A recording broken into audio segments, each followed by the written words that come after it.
And with that, we welcome in the richest man y'all never meet. Tony is in the building. How we doing? What's going on, man? This is fun. It's one of those nights, one of the few nights. I think it's the only Monday night game the Ravens have, so we get you actually before the game. Um, I want to ask you. I think clearly you think the Ravens, personnel-wise, top to bottom, are better than the Chargers. Are you worried about this being his own brother and the Chargers having an unusual amount of former Ravens coaches on the sideline? Does that give you any extra nerve for tonight's game? I don't have nerve for tonight's game because I've accepted that it's just gonna be like a very weird game. Like a lot of silly shit is gonna happen tonight. Like a lot of stuff that, especially based off yesterday, like it's gonna be a very stupid game tonight. Be it the Ravens win or not. Probably gonna come down to who got the ball last. Probably gonna come down to a field goal kick. Um, yeah, it's going to be a stupid game. Whatever. No, no, it's do you feel like there's any edge the Chargers have having extra Ravens coaches? Obviously, what's my man's name? It was the Greg OC Roman, for yeah, Greg Roman was there, also Jesse Minker. mentor. Minter. Yeah, Jesse Minter. He's there. He's the Chargers DC. I think he was a linebackers coach with the Ravens. But do you think that gives them any kind of extra edge, or are you just chalking this up to like it's just gonna be one of those weekends and Nah, it don't. I don't think it gives them an edge. Giro is whatever. Like the offense Greg Roman runs is whatever. Like it's fine when it works. People hate it when it doesn't. Jesse Minter was a Ravens assistant. He a lot of his bones was a lot of his bones was broken in at Michigan on the college level from mhm. like being a play caller and stuff like that. So I don't think it means much. The Ravens, him having to coach against the Ravens, it don't really mean much to me.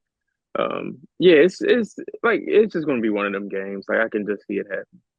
No, it's valid. It's valid. Um, Side note, were Ravens fans excited or less excited that Daniel Jones' career, the only NFC quarterback to ever beat Lamar Jackson? I Very saw funny. that. That was It's very funny. I would have lost that trivia question 1,000 out of 1,000 times. I was like, I don't even know when that happened, and I'm just gonna assume that's been erased from like the videos of history. Um, but I do want to talk some draft stuff. So obviously the Giants here are Daniel Jones. There's people talking about Dak. Their Cowboys potentially getting a quarterback, which doesn't make sense because I'm convinced they don't know how salary cap and especially dead cap works. Especially when you just give a guy $60 million. Um, if you were to trade, release, etc. with him, like you just can't actually field the team. But I did want to ask your opinion. You're far more tapped into college than I am. Are you hmm buying any of these Dion and Shador package rumors? Dion goes to coach, Shador gets drafted to a team. No, that shit ain't happening. Dion not leaving Colorado. He's he's going to stay at Colorado until he at least makes the playoff, which I don't think they're that far away from. If considering the expanded playoff and things like that in the Mhm. conference that they play in anyway.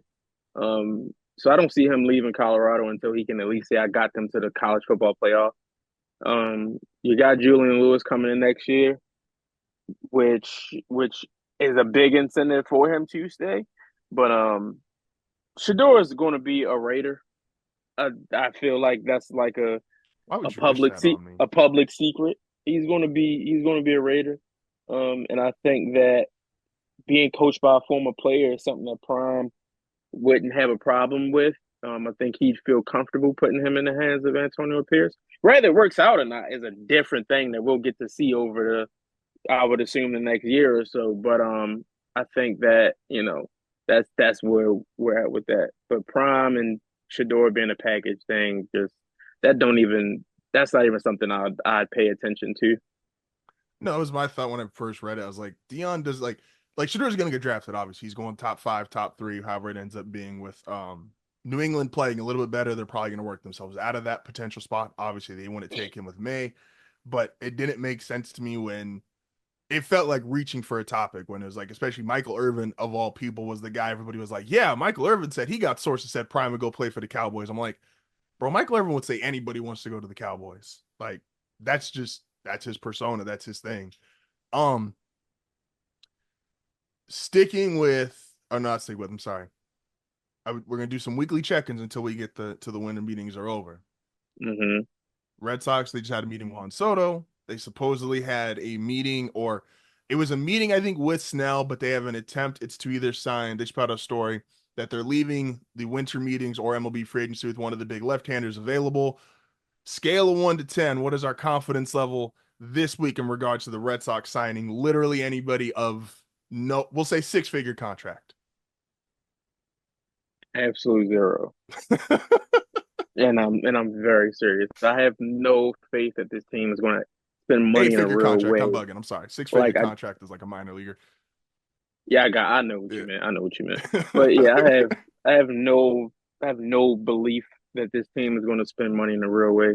Not for Max Fried, not for Blake Snell, even though that's something I've been asking for 2 fucking years. Definitely not on Corbin Burns. And they're not going to be the ones that sign Juan Soto. Like I'm just like I'm not buying it. Like I'm not going to be fooled, and I'll be happy if it happens, like for sure. But it's like Hmm. I'm done. Like I cannot take them serious until they start to take themselves serious. Like we've been here. The Red Sox made the ALCS kind of like by mistake in 2021 Hmm. and came 2 wins away from going to the World Series. Since that point, they have finished last in the AL East over the last. I don't think they finished last year actually. This past season, I think the Sox finished 500, which was a success for me considering Hmm. everything. But they were close to the. I think they were last or close to the basement in 22, 23, same thing, and then this past season in 24. And it's just like they've at the deadline, they've either been 3 games of the wild card or in a wild card spot over the last 3 seasons at the deadline, and they've done jack shit to improve on that. And I have no reason to think that he in this spot with a pretty good free agent class and pieces that can get you over the hump that they're going to do anything about it. And then I'm hearing like I won't say talks, but it's like they're like people questioning should they trade Jaron Duran. I'm like what are we doing?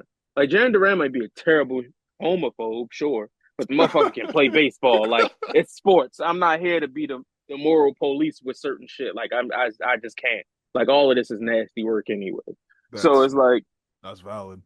so it's like I don't know what their plan is because if you want to operate on this, okay, we have young guys that we're going to build around, but we're also Hmm. going to bring in established stars. If you're going to operate in that way, what was stopping you from doing that before this point? Nothing. Nothing was stopping you from doing that. So I'm supposed to believe now here for whatever reason you feel like you can get back to the old ways of spending money, and it's just like ownership has shown no real desire to do that. I won't let reports or assumptions make me think that that's going to change either. It's just like I can't. Like I'll continue to support the guys they have, specifically the young guys and Rafael Devers, but it's just like I don't see a plan with this team. No, it's valid. Yeah, no, it's again, it's there's some part of like attempted marketing with like all these teams when they're trying to say like, oh yeah, we're involved in this player, we're involved in this player. You're seeing a lot like with Soto. Like there's like 3 teams legitimately that are gonna sign Soto, and there's like 7 teams talking to him. Like y'all are not all spending $600 million. I promise you. Um, but it just becomes it's like it's a really thin line for what makes your fan base intrigued, and it's like, oh, we're really going for it versus what is just absolutely false hope. I brought up Jerry Jones about this point last week. He's like, "Oh, we're going all in," and it's like, "Good job, Jerry. We went all in, and now the Cowboys are on fire." Um, I did want to ask you because we brought up the Cavaliers last week as well. Very fitting. The Celtics handed them their first loss of the season. Uh, when you were watching that game, those are clearly right now the 2 best teams in the East. We'll see New York is starting to catch up, as well Hmm. as Milwaukee is starting to find its groove. Yeah. Um, did you when you were watching that game, did the Cavs kind of confirm to you what you felt like they were, which is clearly it's a good team, but they're not on Boston's level yet? Yeah, because that game, the Celtics got up, I want to say 16, 14 or 6. They were definitely up 14. I want to say they got as high up as to maybe 16 to 20, I want to say was the largest lead in that game for the Celtics between that area there. And oh shit, Memphis beat UConn. Um, so I would say like they're a good team. They're a good team. They played good. They fought back, got it to within two, I want to say, in that game. Like they're good, but it's like you kind of gotta look with the Celtics being defending champs, and any team that's playing them at this point in the season is kind of like, okay, you're going to give the best shot, but what does this look like when reality sets in come March or Mhm. February or April? And like what would this matchup look like at that point in time? And the Cavs didn't look like a team that could beat the Celtics in the 7 game series. They didn't look like a team that could even go 6 games. Like five, sure. But they didn't look like a team that could, Beat them really compete consistently. compete with the Celtics. Yeah, especially when the stakes are raised much higher. And it didn't make me change anything what I thought about the Cavs. Like I thought the Cavs were good, but they were a team that could beat many teams, but they're not beating this team, though. I talked about it yesterday where uh as you get old, it's like when you're younger watching sports, talent jumps off the page, right? Like you could just tell guys that are super talented. And it kind of takes until you're older and you've gone through some own life choices of your own where you start to really see like, okay, some guys can just handle it and some guys can't, as far as being the best player on a team, being the leader of a team. And right now, Philadelphia's a mess. And I talked about this yesterday. I'm like, this is the difference between Giannis and Embiid, where the Bucks were struggling. I'm not saying the Bucks have turned it all the way around, but the Bucks have won 6 of 7 since they went on that. They were like 2-9, 2-10, something like that to start the season. They've won 6 of 7, and Giannis is damn near trying to do it by himself, like scoring 40 points a night, being extra physical, all this other stuff. And I'll ask you, as someone who is a fellow enjoyer of laughing at the Sixers, is the problem just Embiid can't be the best player on your team because of his demeanor, or what's actually wrong in Philly? Your best player has a loser mentality. That's the problem. It's like your best player can't be a fucking loser. And it's like Joel Embiid blames everyone else when they lose. He blames the other team for having too much talent. He blames his team for not playing good enough. He blames the circumstances. He blames everything, and it's never no real accountability of what he's not doing. Rather it be not being in the best shape in the past. Rather it be his inconsistency health wise. Rather it be him just not playing well in that game, foul hunting, shooting under 50% as a 7 footer who weighs 300 pounds. Like this shit is it's very funny coming into the season because I love Paul George. Paul Mhm. George gets a lot of shit. He deserves it because he says a lot of stupid shit. He does a lot of stupid shit. But Paul George is a really good basketball player. He's not Mhm. meant to be your number one. He's not meant to be. He's too good to be your number three. Paul George is a number two guy. He's a number two player, and him coming to Philly is a really good opportunity. Except he he's number two to a number two plus. Like he's not fucking. He's not. He's. It was a bad situation. I never bought into this idea that this was going to be such this great marriage, and that was going to put Philly over the top in this significant way because they got Paul George. Mhm. Tyrese Maxey is might not be the best player on that team at least yet, but Tyrese Maxey has the best mindset on that team. Tyrese Maxey is a winner. He wants to go out there and win and compete, missing shots, making shots. He wants to win. Not to say Joel Embiid does not want to win, but he does not have a winner's mindset. Those are two different things. And the problem in Philly is you start the season off, your best player saying, I might never play back to backs ever again. You're 30. What the fuck are you talking about? That was a Like wild thing to state. it's a mess because their best player is a mess. The team isn't put together that greatly when you look at the role guys, and it depended on if they could be healthy for a majority of the season. That did not even last to the first game, so you were already off to a terrible start. You have Nick Nurse, who probably is a bit of an overrated coach based on that championship with the Raptors. But I digress from my point. Mhm.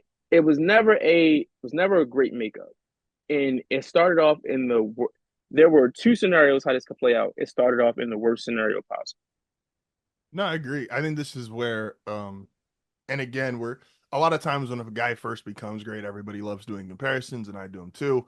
But this is where you really get to like when your career starts to get more defined, the comparisons start to really line up. And the because of demeanor, this is where the Embiid and Elijah comparisons got to stop. Because Elijah did everything correct. He was principles, fundamentals, all that stuff.